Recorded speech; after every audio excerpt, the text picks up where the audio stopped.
Livingston and Tangela too, and our host Vincent Van Dahl, and he brings it to ya. Creature features and all creatures and all creatures, and the creature gonna get you tonight.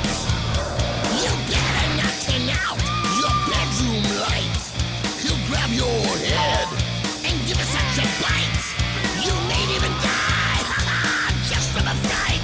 You ain't nothing gonna be, baby. You ain't nothing gonna be alright. 'Cause the creature gonna get you, baby. Gonna get you tonight.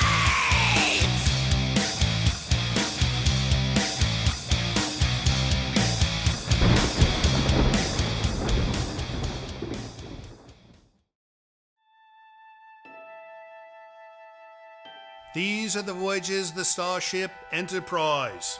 Its 5-year mission, which was unceremoniously cancelled after only 3, is to seek out new life in new civilizations, to boldly go where no man has gone before, in merchandising, cinematic remakes, and contorted television spin-offs. Welcome to Creature Features. I am your host, Vincent. The lovely little lady with the luxurious locks would be my legally legitimized liability, the loquacious lass Tangela. And on the polar opposite end of the spectrum is my lugubrious and logical overseer of my vast estate, the wisely learned and laudably labored Mr. Livingston. And have we an interstellarly incredible program in store just for you.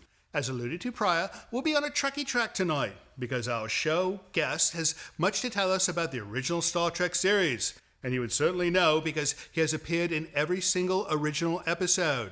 Do you know he's been in more episodes than DeForest Kelley?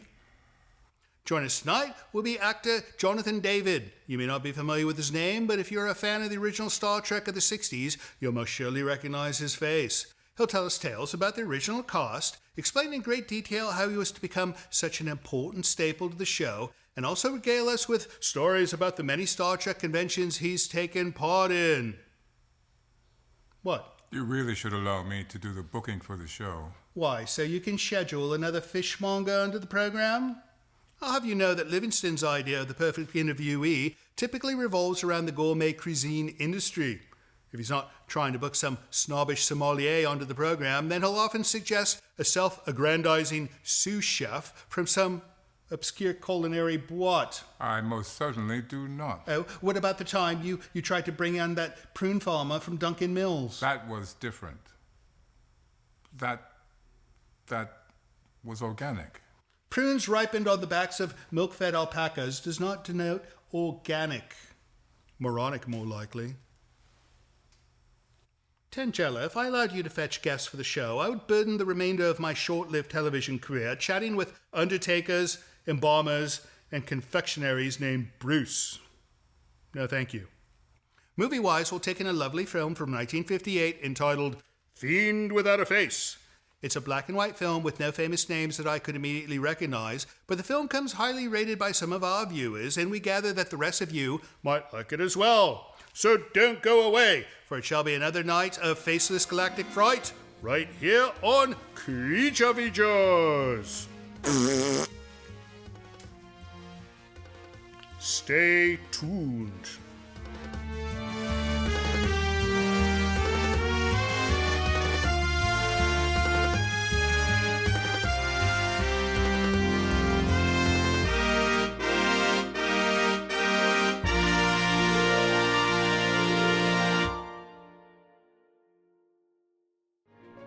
Portions of this program are brought to you by Micromat, making products that keep your Macintosh running at its best.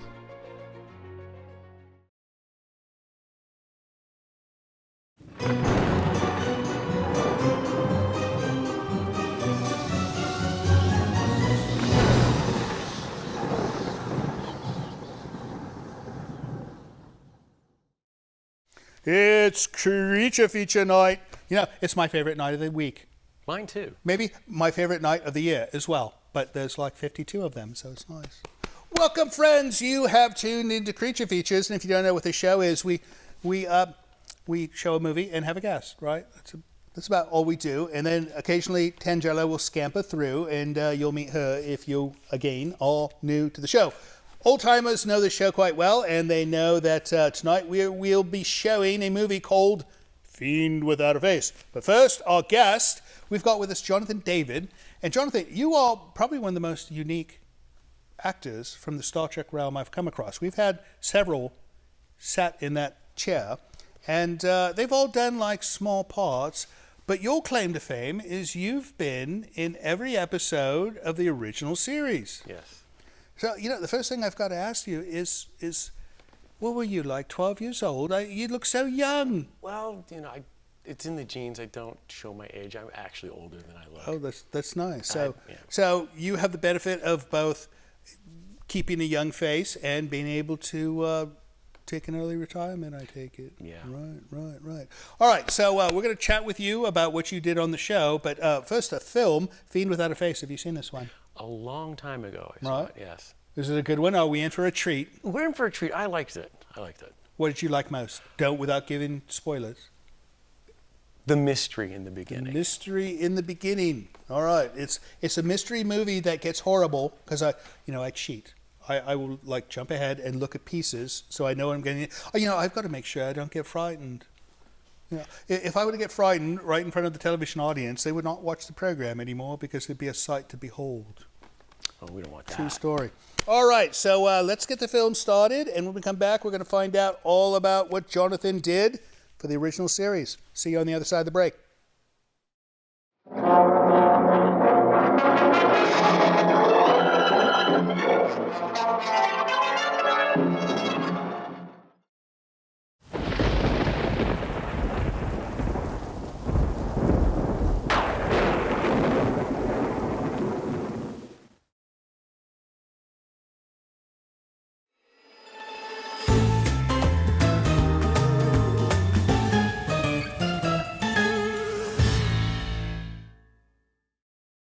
Welcome back to Creature Features. I am with Jonathan David, one of the most pronounced actors on the original series of Star Trek. And we're going to chat with you in a moment. First, this film, Fiend Without a Face, it seems to be a military film. It does. It seems to be a military film. Right. And, I like military films, but not in my monster movies, right? Well, don't they go hand in hand? No. I suppose if it's a Godzilla film, okay, that's fine. But, this beast apparently is not too large, so I'm told. So, why does one need to bring in a military unit to fight a small beast? Well, what if there's an army of them? Oh, I hadn't thought of that. All right, that's different. Never mind.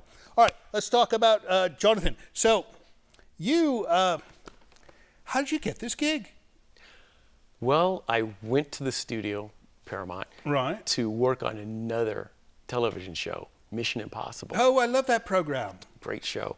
As I was on my way there, somebody said, "You, come here," and pulled me away. Next thing I know, I was in a uniform. My goodness, who was this person? I have no idea to this day. He's like a producer or like something, maybe even a runner. So just a random staffer. Right. Said I had a certain look that they were looking for, and said, "Come on, come over here," and said, "Okay." That's it. I thought it was Mission Impossible. Yeah. You're on the cast of Star Trek. On the cast of Star Trek. How amazing! How amazing! So, did you ever meet like Gene Roddenberry?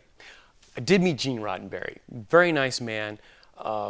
He had an idea, and he would let you know about it, and would explain it to you to the point where you would understand it, and you would flow with him. Nice. Very nice man. It's important if you produce a show that they convey, yes, what it is that they're trying to achieve. So at the time, that must have been a bit of a conundrum for you, because Mission Impossible was probably a well-known show, whereas Star Trek was just starting out. So you could have pulled off a good show to go on a dud. Yeah, it could have. That could have happened, but it turned out, it took a while, but it turned out that this was the better choice. Right. So, my goodness. So 3 seasons. Now, Mission Impossible did go longer, so that might have been financially a better option, right? Yeah. Again, you're looking, the long run. Look at what Star Trek has done now. Right. You know. So on the Mission Impossible gig, what role were you supposed to play on that? Butler number 3. Oh, Yeah. that's nice. The third one's always best. Yeah. Right, Third right. time's the charm. That's right. That's right. All right. What do you say we get back to Fiend Without a Face, Perfect. and when we come back? We're gonna discuss every single episode, right? Yes. All right. All right. Off we go back to Fiend Without a Face. Don't go away. We'll be back.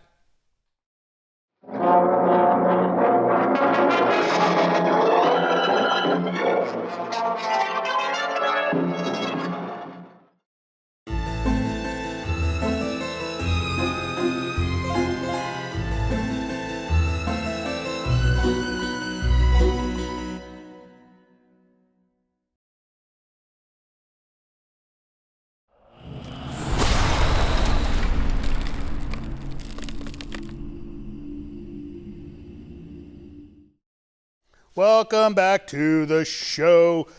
Fiend Without a Face. That's what we're watching tonight, and we are watching it with Jonathan David, but he stepped away for a moment because Tangela insisted he cannot be here when we do mail.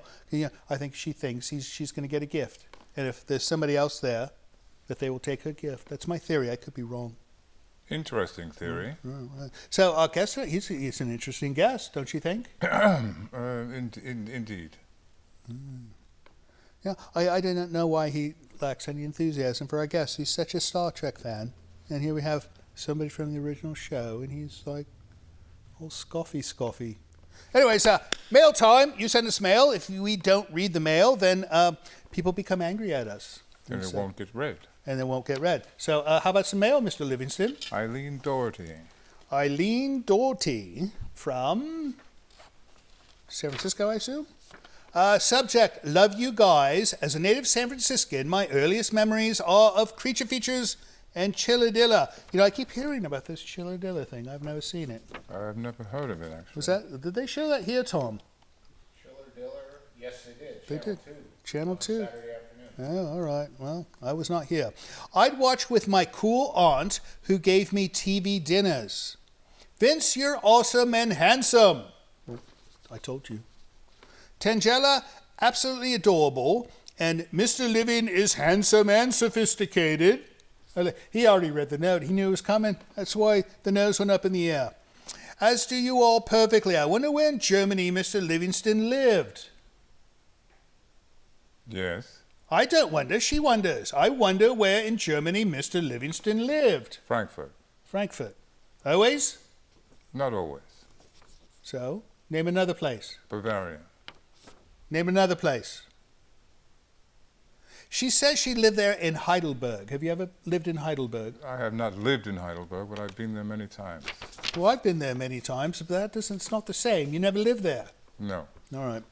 I lived there mainly in Heidelberg for over 5 years. XOXO to you all. What does that mean? Love and kisses. Love and kisses.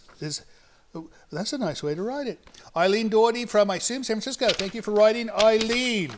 Next up, sir. Perry Como? V. Perry Como. I don't think so. Different spelling. You know, I like it when crooners write to us. No, it's nice. Tangela likes crooners, right? Don't you? How are you, love?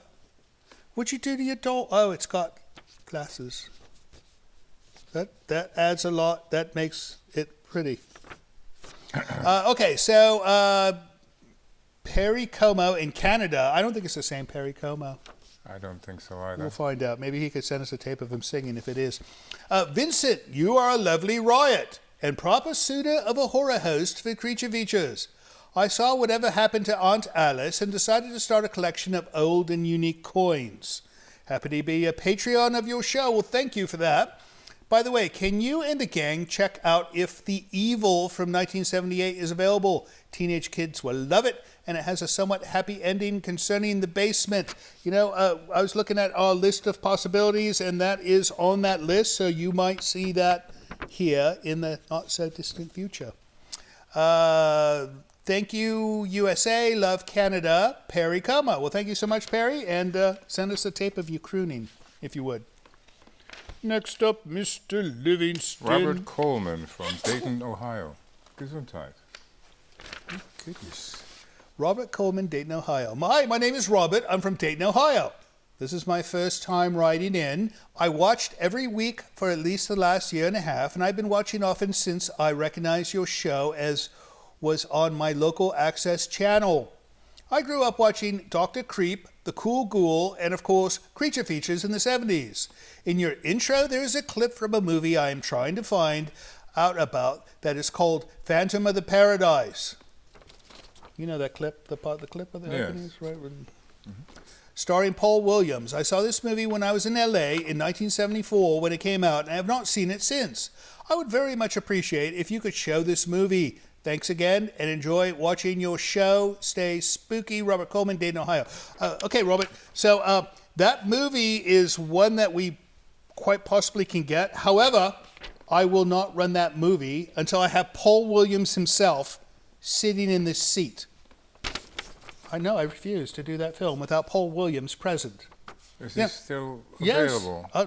Well, I don't know if he's available. He's not responded to any of our calls, but he is still alive, which is important. Halfway important to the whole guest thing. So we will hopefully run that one day, and hopefully we will run it with Paul in tow. And I'm going to make him play the piano.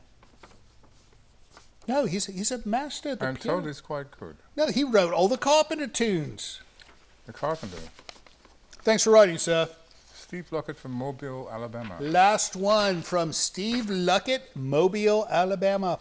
Hey, Vincent, I have a movie suggestion. It's about a horror host who bores his audience to death, decides to retire, and leaves the USA to drink tea on the English countryside for the rest of his life. I think the movie is called Steve's Luckiest Day. Yours truly, Steve Luckett, Mobile, Alabama. I think he's trying to send me a message here. I think he did send you a message. You know, I don't know what to say, but I hope the weather's lovely in Mobile, Steve. What is it with guys named Steve are such an angry lot? They seem to be. No, I don't know what's up with that. In any case, that is it for mail. We're going to get back to the movie in a moment. If you'd like to send us mail of your own, though, send by email to this address over here. Or if you'd like to send a package in the mail or a letter by post with a stamp, send it to the address you see right here. We'll be back with Jonathan soon. See you soon.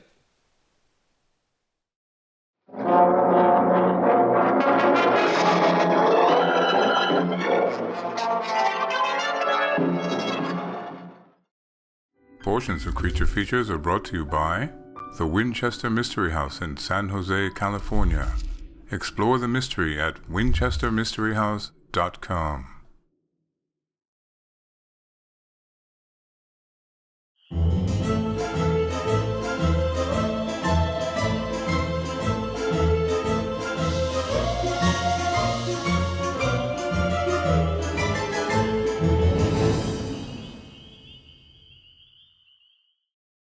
Welcome back to Creature Feature. You know, if I don't do a program ID, the stations become angry with me. No, it's, you know, I think they don't give the credit of intelligence to our viewers as they deserve. You know, they know what they're watching. I don't have to say it every single time. I think they know what they're watching. But they insist I do. It's ridiculous. Anyways, welcome back to the show. We are watching Fiend Without a Face with Jonathan David, actor extraordinaire from Star Trek, the original series. This film, the footsteps, giant footsteps you can hear.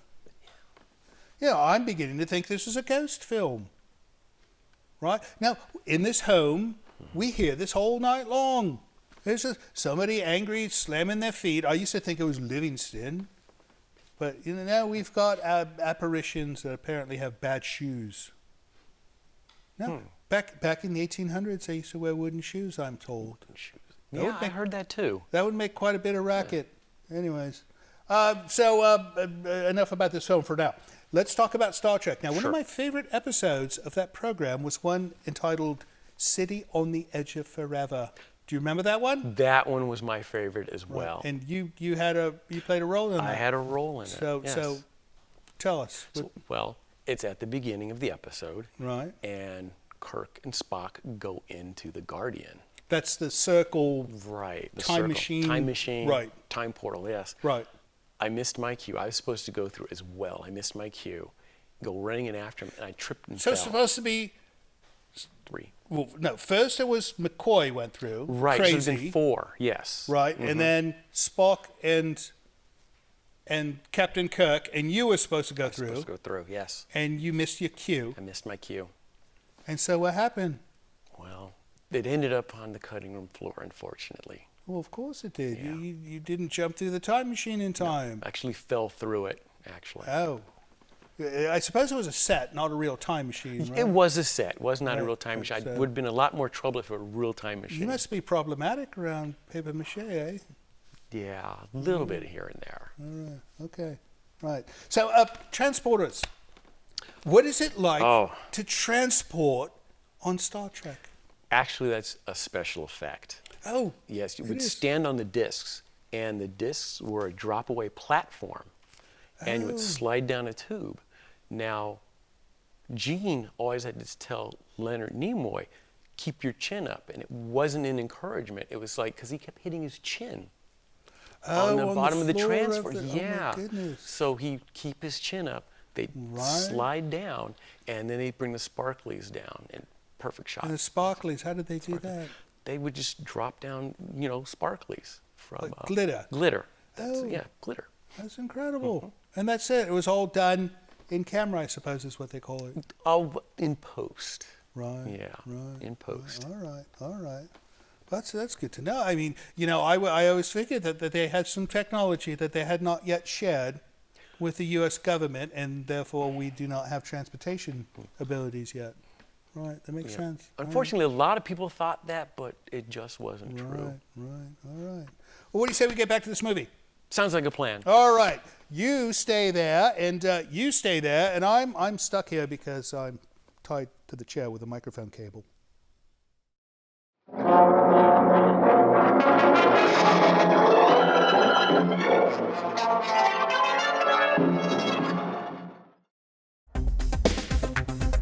Hey, Vincent, this is Chris from Melbourne, Florida.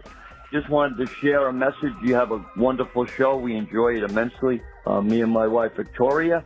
Keep up the great work. And tell Tangela and Mr. Livingston they're great as well. Take care, man. God bless.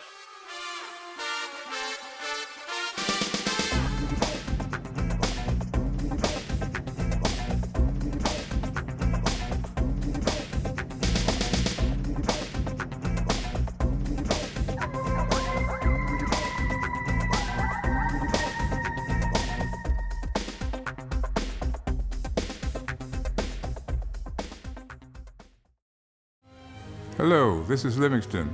Apparently, one of my newly acquired domestic duties is to request help for our show financially by asking you to visit our Patreon page. Your generosity will help keep Creature Features on the air, which I'm not entirely sure is a good thing. However, with only a few dollars a month from you, your kindness will allow us to continue creating new programming each week, which apparently some of you curiously enjoy. And should you have the desire to give even more, you might even receive a gift from Ms. Tangela. I think not. Please visit the website below to learn more. Thank you.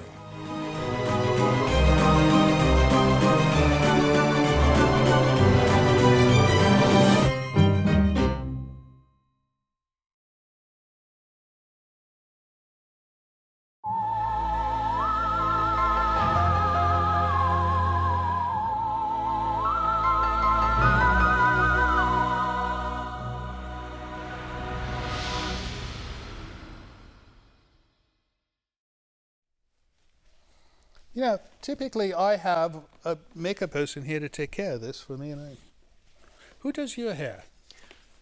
Actually, my girlfriend does my hair. You think she'd do mine? I'll ask her. All right. Welcome back to the show. We are with Jonathan David, actor from Star Trek, the original series, and we're talking about Star Trek, but we're also watching Fiend Without a Face. What do you think of this film so far? I like it. I like the mystery. But do you suppose that this whole radar facility could be responsible for such terrible things. Well, it could be. I remember what was going on with microwave ovens, and I had to stay away from them when they first came out. Well, the only thing I learned about microwaves was that you cannot place your fork inside. And I verified this once. Oh, you tried it? Yeah. What happened? Well, at the time I was making quite a bit of money, and I knew that if something happened, I could replace the microwave. Yeah, I didn't need to, though. I just made a few sparks, and I stopped it. Okay.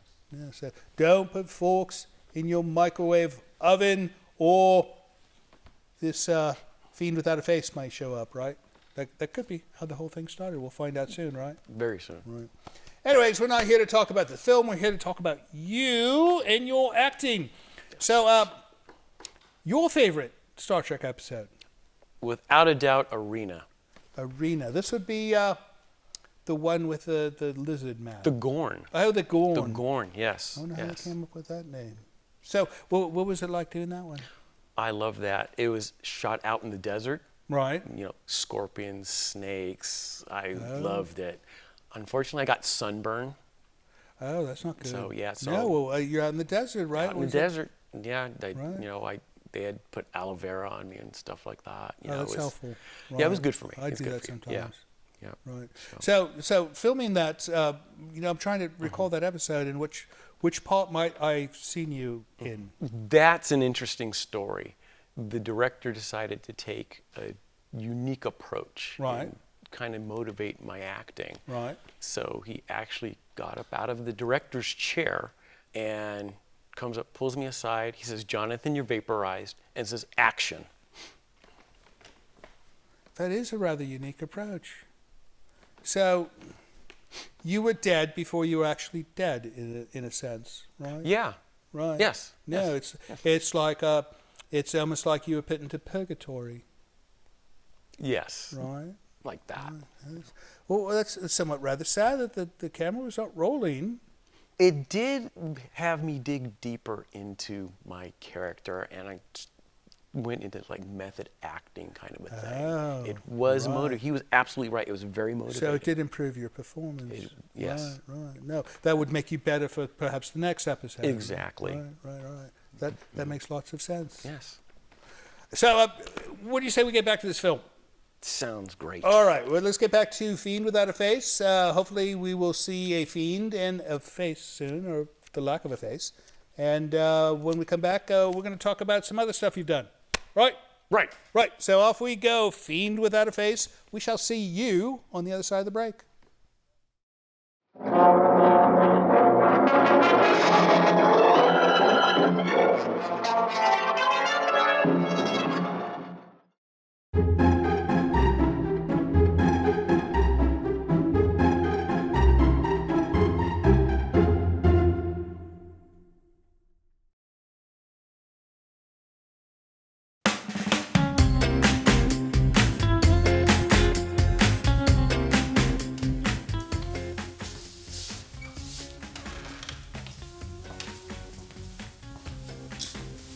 I think you missed your calling, Miss Tangella.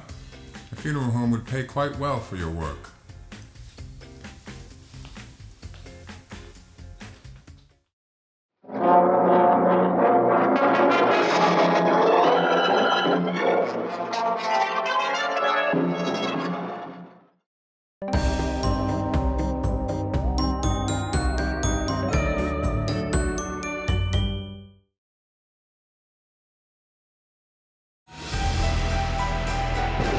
This portion of Creature Features is brought to you by CreatureFeatureStore.com, the official merchandiser of Creature Feature accessories.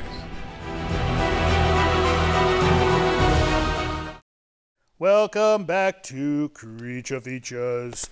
Fiend Without a Face is like almost like Movie Without a Monster, is it not?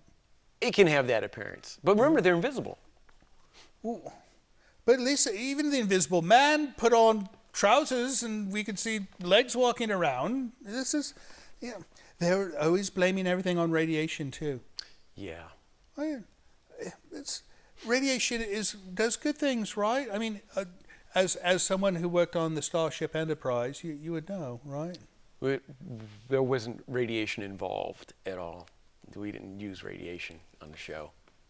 in filming the show, but I mean in the show. Star Trek parlance, they would utilize radiation for.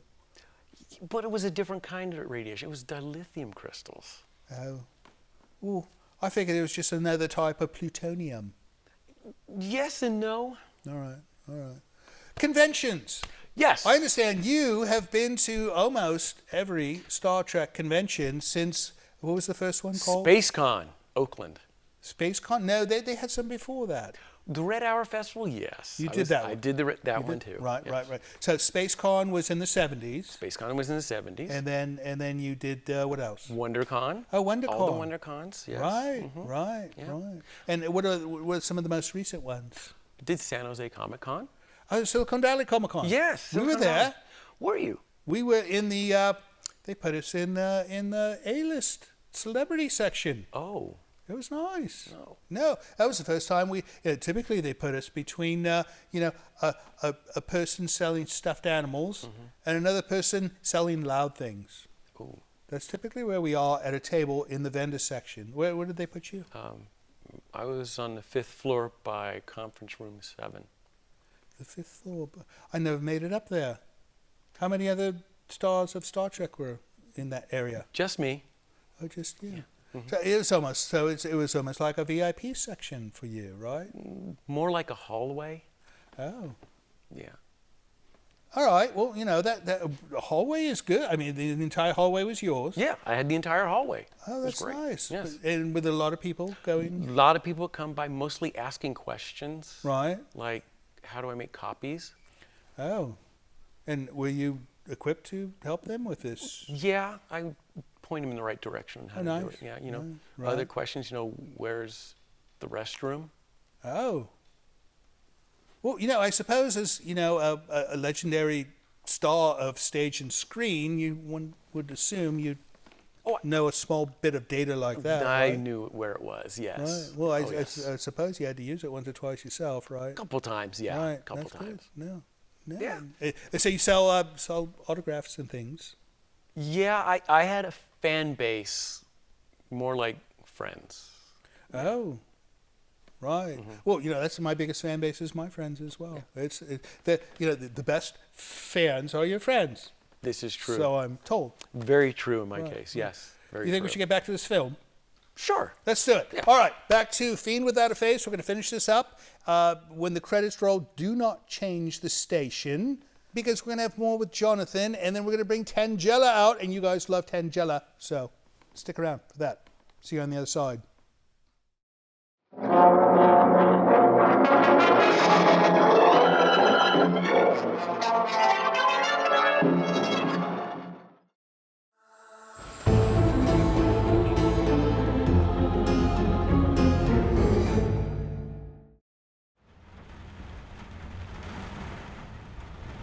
This brief moment of tranquility has been brought to you by Nightscape. Relax and sleep better every single night with this and other videos from our free YouTube channel. Learn more by visiting nightscape.co today.